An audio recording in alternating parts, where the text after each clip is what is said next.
السلام علیکم ورحمۃ اللہ وبرکاتہ۔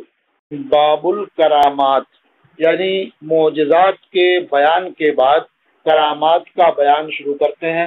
کرامات یہ کرامت کی جمع ہے، اور معجزات کے بیان میں آپ نے شروع میں سماعت کر لیا تھا کہ خرق عادت جو امور صادر ہوتے ہیں ان کی مختلف قسمیں ہیں۔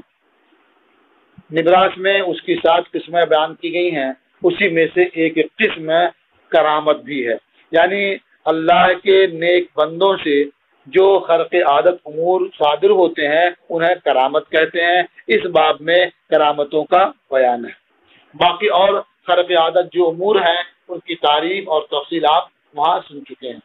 تو معجزے کا بیان ہو چکا، معجزے کے ضمن میں ارہاس کا بیان بھی کچھ ہو چکا، اب کرامت کا بیان آپ یہاں سے سماعت کر رہے ہیں۔ الفصل الاول عن انس ان اسید بن حضیر وعباد بن بشر تحدث عند النبی صلی اللہ علیہ وسلم فی حاجت لہما۔ حضرت انس سے روایت ہے کہ اسید ابن حضیر اور عباد ابن بشر یہ دونوں حضرات نبی کریم صلی اللہ تعالی علیہ وسلم کے پاس اپنی کسی ضرورت کے تعلق سے بات کرتے رہے۔ حتی ذہبا من اللیل ساعت فی لیلۃ شدیدۃ الظلمہ، یہاں تک کہ سخت تاریک رات میں رات کا لمبا وقت گزر گیا، یعنی کافی رات بات کرنے میں گزر گئی اور وہ انتہائی تاریک رات تھی۔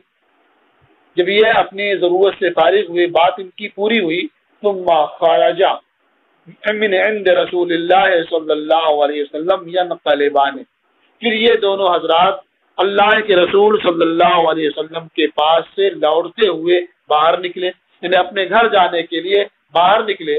وَبِيَدِ كُلِّ وَاحِدٍ مِّنْهُمَا عُصَيَّةٌ، عصیہ عصا کی تصویر، اور ان دونوں میں سے ہر ایک کے ہاتھ میں ایک ایک عصا تھا، یعنی چھوٹا چھوٹا ایک ڈنڈا تھا۔ فَأَضَاءَتْ عصا احدہما، تو دونوں میں سے ایک کا عصا روشن ہو گیا، لہما دونوں کے لیے، یعنی ایک کا عصا روشن ہو گیا تاکہ اس کی روشنی میں دونوں آدمی چل سکیں، اپنا سفر طے کر سکیں۔ حتی مشیا فی ضوئہا، یہاں تک کہ وہ دونوں عصا کی روشنی میں چلے۔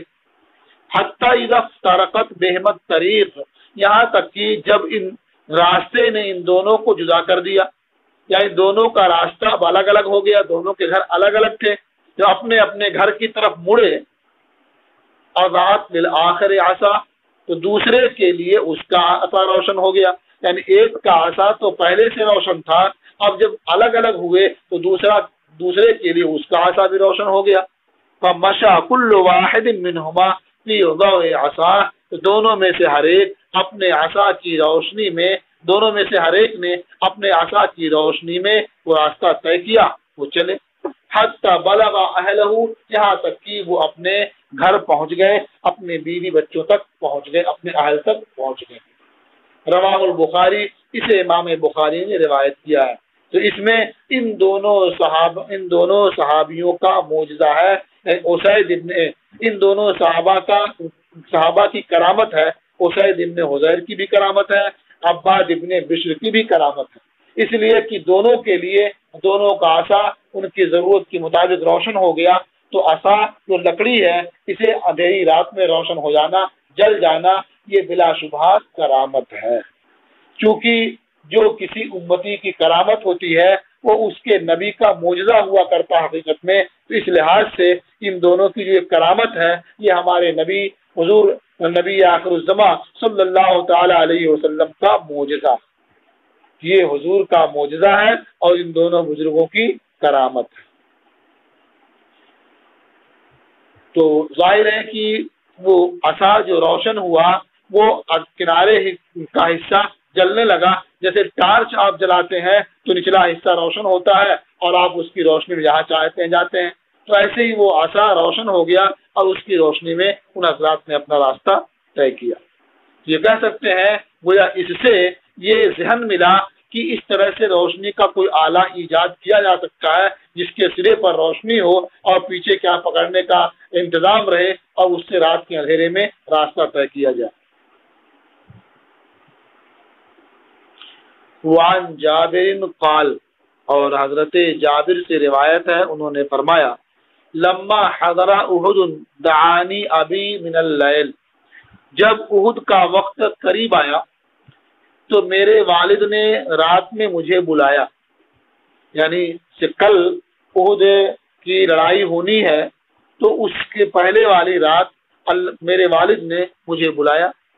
فقال ما اورانی الا مقتولا فی اول من یقتل من اصحاب النبی صلی اللہ علیہ وسلم، انہوں نے فرمایا کہ میں اپنے کو نہیں دیکھتا مگر یہ کہ مجھے قتل کر دیا جائے گا اس پہلی جماعت میں جو نبی کریم صلی اللہ تعالی علیہ وسلم کے اصحاب میں شہید کی جائے گی، یعنی کل لڑائی ہوگی اور اس میں جو سب سے پہلے نبی کریم صلی اللہ علیہ وسلم کے اصحاب میں شہید کیے جائیں گے ان میں ایک شخص میں بھی ہوں گا، مجھے بھی شہید کر دیا جائے گا۔ وَإِنِّي لَأَتْرُكُ بَعْدِي أَعَزَّ عَلَيَّ مِنْكَ غَيْرَ نَفْسِ رسول اللہ صلی اللہ علیہ وسلم، اور میں اپنے بعد کسی کو نہیں چھوڑتا جو مجھے تم سے زیادہ عزیز ہو سوائے اللہ کے رسول صلی اللہ علیہ وسلم کی ذات کے، یعنی میرے بعد جو سب سے عزیز ہے مجھے وہ نبی کریم صلی اللہ تعالی علیہ وسلم کی ذات ہے، ان کے بعد اگر کوئی عزیز ہے دنیا میں تو تم ہو۔ نے اپنے بیٹے سے خطاب کیا کہ تم کیا مجھے سب سے عزیز ہو، تجھے میں چھوڑ جا رہا ہوں۔ وَإِنَّ عَلَيَّ دَيْنًا فَقْضِ، اور میرے ذمہ قرض ہے تو تم وہ قرض ادا کر دینا، وہ قرض پورا کر دینا، چکا دینا۔ وَاسْتَوْصِ بِأَخَوَاتِكَ خَيْرًا، اور تم اپنی بہنوں کے بارے میں بھلائی کی وصیت قبول کرو۔ فَأَصْبَحْنَا، تو ہم نے صبح کی، فَكَانَ أَوَّلَ قَتِيلٍ، تو میرے والد یہ پہلے مقتول تھے، یعنی نبی کریم صلی اللہ تعالی علیہ وسلم کے اصحاب میں جنہیں شہید کیا گیا تو پہلے میرے والد ہی تھے۔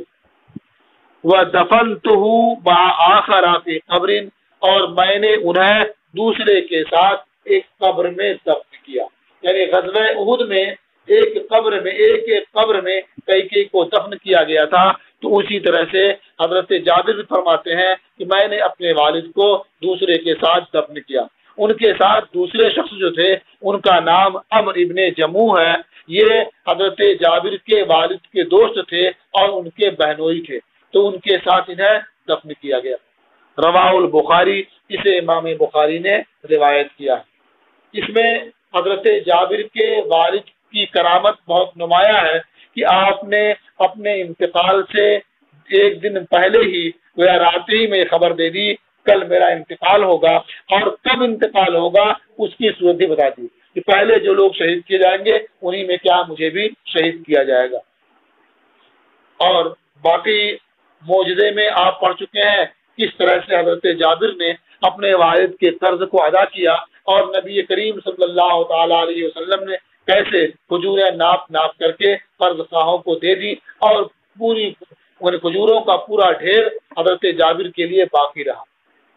انہی بہنوں کے بارے میں حضرت جابر نے فرمایا تھا کہ میں تو اس بات سے بھی خوش تھا کہ میں اپنی بہنوں کے پاس ایک کھجور بھی نہ لے جاؤں، لیکن نبی کریم صلی اللہ تعالی علیہ وسلم کے معجزے کی وجہ سے پورا قرض بھی ادا ہو گیا اور ساری کھجوریں بھی محفوظ رہی۔ تو یہ بھی حضور نبی کریم صلی اللہ تعالی علیہ وسلم کا معجزہ ہے اور حضرت جابر کے والد کی کرامت ہے۔ بس آپ کا سبق اسی پر موقوف ہے۔ السلام علیکم ورحمۃ اللہ تعالی وبرکاتہ۔